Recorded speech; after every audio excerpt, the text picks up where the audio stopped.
اعوذ باللہ من الشیطان الرجیم بسم اللہ الرحمن الرحیم سبحان الذی خلق الازواج کلها مما تنبت الارض ومن انفسهم ومما لا یعلمون۔ پاک ہے وہ ذات جس نے ہر چیز جوڑے میں پیدا کی اور کچھ چیزوں کا جو کہ انسان کو علم ہے اور کچھ چیزوں کا جو کہ یہ علم نہیں رکھتا۔ تو آج ہم اس حواس کی بات کر رہے ہیں جس حواس میں پہلا راز چھپا، جس راز کو تکرار کہتے ہیں۔ تو آج حواس عدد 2 کی بات ہو رہی ہے اور حواس نمبر 2 کی بات ہو رہی ہے، اور حواس نمبر 2 کائنات کا وہ پہلا عدد ہے جس میں تکرار کی ابتدا ہوئی اور تکرار کو کائنات کا راز رکھ دیا گیا۔ ہمارے جسم، ہماری کائنات، ہماری عبادات، ہمارا ہر عمل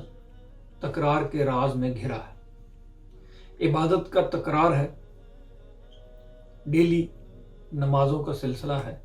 اور اسی ترتیب کے ساتھ ڈیلی سورج چڑھ رہا ہے، اسی تکرار کے ساتھ چاند اس کے پیچھے پیچھے آ رہا ہے، اسی تکرار کے عوض ہم روز کھانا کھاتے ہیں اور وہی کھانا اپنے عمل کے ذریعے نکلتا ہے۔ اسی طرح ہمارے دل کا تکرار دھڑکن کی صورت میں ہر وقت ہو رہا ہے، ہر وقت چل رہا ہے۔ ہماری آنکھوں کا تکرار ہے، بند ہونا کھلنا، نیند کا تکرار ہے۔ تو لہذا بات کرنے کا مقصد یہ ہے کہ کائنات کا راز تکرار ہے، اور اگر تکرار کے خود عدد نکالے جائیں تو وہ بھی 2 بنتے ہیں۔ تو لہذا 2 عدد کائنات میں وہ واحد عدد ہے جس میں تکرار کی ابتدا خالق نے کی، اور اس ابتدا کو خالق نے کائنات کے ہر حصے میں رکھ دیا۔ اب اس سے پہلے میں نے آپ کے سامنے حواس 1 کی بات کی تھی، اور 1 ہے ابتدا، 2 ابتدا نہیں ہے بلکہ ارتقا ہے، بلندی ہے، بڑائی ہے، بزرگی ہے، کامیابی ہے،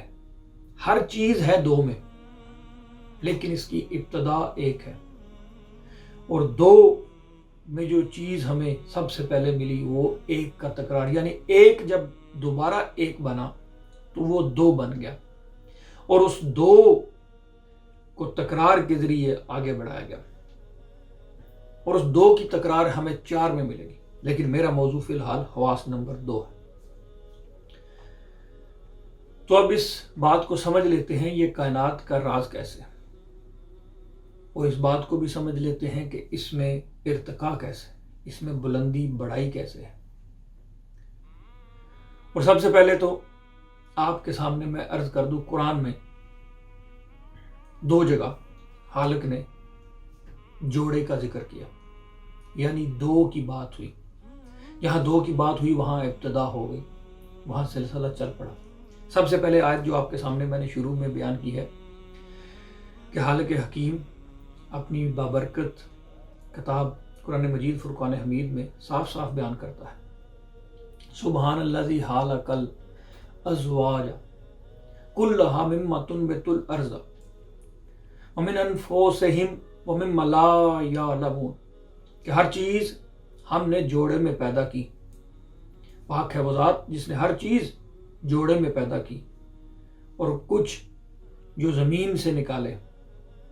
اور کچھ جن کا اپنے ان کے نفوس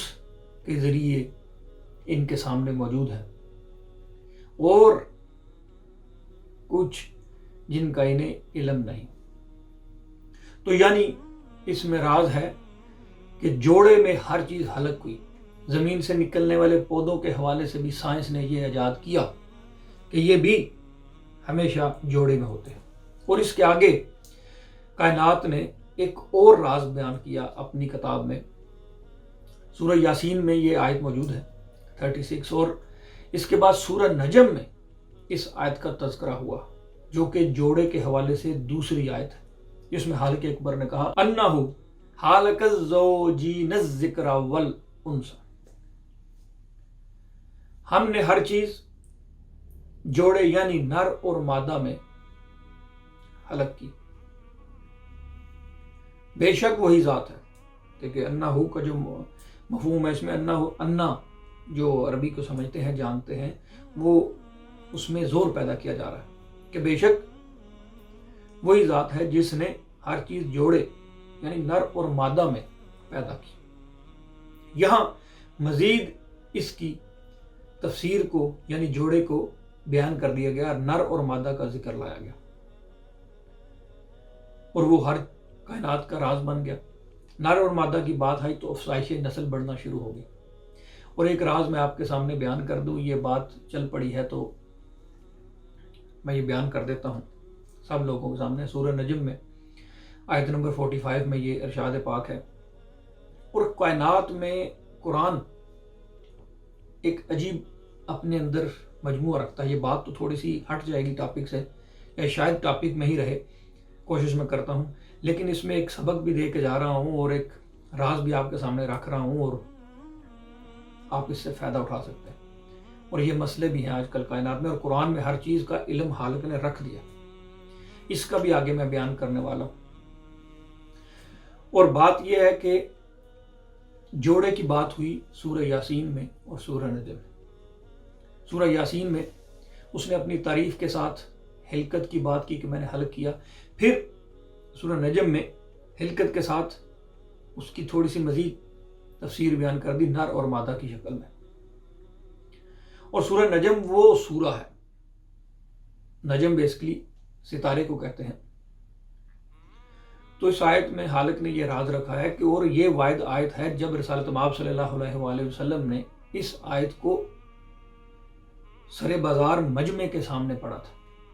اور جب اس سورہ کو مجمع کے سامنے پڑھا تھا، اور یہ وہ واحد سورہ ہے جس میں سجدے کی آیت سب سے پہلے حالق نے اتاری. اس کی آخری جو آیت ہے اس میں سجدے کا ذکر ہے. تو جب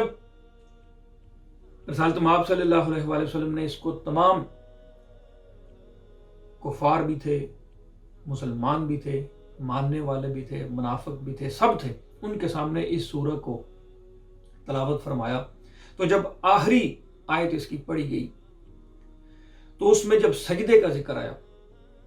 تو جب رسالت مآب صلی اللہ علیہ وآلہ وسلم ان کے تمام حواریوں نے آیت سجدہ کو سن کے بے ساختہ سجدے میں گر پڑے، تو جتنے بھی کفار اس جگہ موجود تھے وہ بھی بے ساختہ سجدے میں چلے گئے. ایک شخص امیہ بن حلف جس کا نام تھا، وہ سجدے میں تو نہ گیا، روایت کے مطابق یہ ملتا ہے کہ اس نے مٹی اٹھا کے اپنے ماتھے پہ لگائی. مطلب یہ ہے، اور سمجھانا یہ چاہ رہا ہوں کہ اس صورت میں اللہ نے اس راز کو بھی رکھ دیا ہے کہ حالق بے ساختہ کچھ مومنٹ ایسی ہیں جن میں ایسے راز بیان ہے کہ وہ کچھ چاہتے ہوئے یا نہ چاہتے ہوئے بھی اس کام کو کر دینا. تو سورہ نجم میں وہ اللہ نے ایک راز رکھا اور اس میں جوڑے کی بات کی ہے. اب میں سمجھانا کیا چاہ رہا ہوں، جتنے بھی لوگ اور جتنی بھی میری بہنیں یا جتنے بھی اور ہیں جاننے والے یہ چاہتے ہیں کہ اس راز کو جانیں، کیونکہ آج کل بڑا مسئلہ ہے شادیوں کا. جو شادی کرنا چاہتے ہیں شادی نہیں ہو پا رہی، تو اس میں جوڑے کا ذکر ہے نر اور مادہ کا. اس سورہ کو،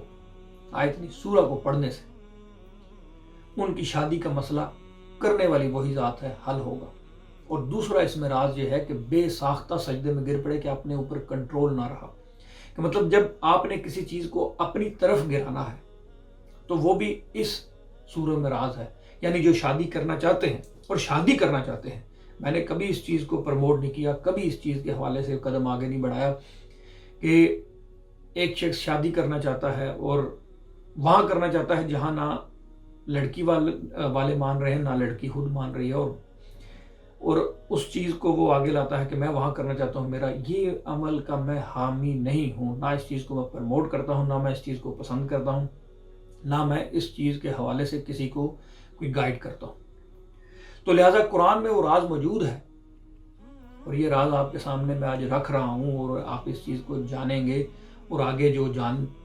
جن کو پتہ ہے وہ تو پتہ ہے، لیکن جن کو نہیں پتہ وہ بھی سن لیں کہ جو فار ایگزامپل شادی کرنا چاہتے ہیں، رضا ہے لڑکی کی بھی، رضا ہے لڑکے کی بھی، اور حق نکاح کرنا چاہتے ہیں اور جائز رشتہ کرنا چاہتے ہیں اور نیت صحیح ہے، تو وہ اس سورہ میں راز ہے کہ اللہ کا ایک تو جوڑے ملانے کی بات ہے کہ جوڑے پیدا کیے، مطلب پیدا کرنا بھی، تخلیق کرنا، خلق کرنا، بنا دینا، تو ایک تو جوڑا بننے کی اس میں بات ہے۔ دوسرا بے ساختہ، مطلب یہ کہ لڑکی لڑکا تو چاہتے ہیں، ان کی نیت صاف ہے، لیکن کچھ فیملی میں ایسے مسئلے ہیں، کچھ گھریلو ایسے مسئلے ہیں کہ وہ اس مسئلوں سے دو چار ہے اور وہ بات بن نہیں پا رہی،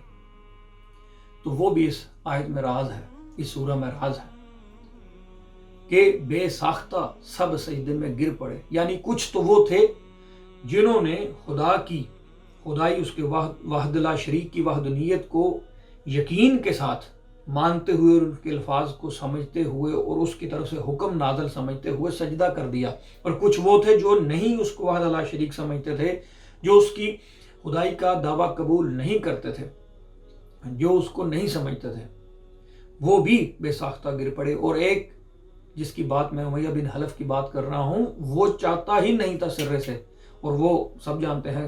حالت کفر میں مرا، تو وہ بھی اس حد تک مجبور ہو گیا کہ مٹی اٹھا کے ماتھے پہ لگا دی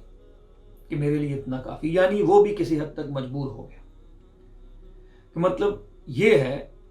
کہ آپ اگر کرنا چاہتے ہیں اور آپ کی مرضی ہے اور رضا ہے دونوں طرف سے اور حق نکاح کی بات ہے اور نیت صاف ہے، تو اس صورت کو پڑھنے سے خالق آپ کا راستہ مزید آسان کر سکتا ہے، ان کو بھی منا سکتا ہے جو مانے نہیں، اور ان کو بھی آپ کے راستے سے دور ہٹا سکتا ہے جو کہ اس چیز کو نہیں ہونے دے رہے، اور ان کو آپ کے حق میں گرا سکتا ہے جو کہ آپ سمجھتے ہیں کہ آپ کے حق میں نہیں گریں گے۔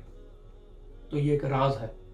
یہ راز میں آپ کے سامنے بیان کر رہا ہوں، یہ بات آپ کے سامنے بیان کر رہا ہوں اس چیز کو مد نظر رکھتے ہوئے کہ قرآن میں ہر چیز کا علم موجود ہے، لیکن اس کا استعمال صحیح کیجیے گا، یہ آپ سے گزارش ہے۔ آپ نہیں کریں گے تو خود بھگتیں گے، نہیں کریں گے تو خود خرابی کے مرتکب ہوں گے۔ میں نے ایک قرآن کے راز کو، ایک قرآن کی بات کو آپ کے سامنے رکھا کیونکہ حالت اس میں بہتر جانتا ہے۔ یہاں بات ہو رہی ہے جوڑے کی، اور جوڑے کا ذکر جہاں چل رہا ہے وہاں دو کے خواص کی بات ہو رہی ہے، اور دو ایک اور راز میں آپ کے سامنے بیان کر دوں کہ قرآن ہمیشہ تین چیزوں پہ محیط ہے، اور ان تین چیزوں کی بنیاد پہ ہی کتاب الہی ہونے کا اس کا جواز ہے اور اس کا ثبوت ہے۔ تکرار حروف، ترتیب حروف اور حساب حروف، یہ تین چیزیں مجموعہ ہے قرآن کو قرآن بنانے کا، ورنہ تو کوئی کتاب کہیں بھی لکھ دے، وہ میان اور میزان اور اس لیول پہ پورا اترتی ہی نہیں جس لیول پہ قرآن اترتا ہے۔ ان تینوں چیزوں میں حساب چھپا ہوا ہے، ترتیب چھپی ہوئی ہے، تکرار چھپا ہوا ہے، اور ایک اس تکرار اور ترتیب کی بات اور حساب کی بات آپ کے سامنے راز کی شکل جو ہے وہ رکھ دوں۔ راز اس لیے کہتا ہوں کہ کچھ لوگوں تک یہ باتیں ہیں، یہ نہیں ہے کہ اس کی ممانت ہے، بیان نہیں کر سکتے، کچھ چیزوں کی ممانت بھی ہوتی ہے، لیکن بات جو کرنے کا مقصد وہ یہ ہے کہ جوڑے کی بات ہوئی اور قرآن مجید میں دو آیات خالق نے اتاری، یعنی آیات بھی جوڑے میں، بات بھی جوڑے کی اور حلقت کی بات ہو رہی ہے، اور اللہ نے قرآن میں وہ راز بھی عیاں کیا کہ یہ دیکھو حساب کی کتاب ہے، یہ ترتیب کی کتاب ہے، یہ تکرار کی کتاب ہے۔ تو یہ تینوں چیزیں مجموعہ قرآن کا جب حصہ بنتی ہیں تو پھر اس راز سے پردہ اٹھتا ہے کہ واقعی یہ کتاب وہ ہے کہ جس میں ہر چیز کا علم موجود ہے۔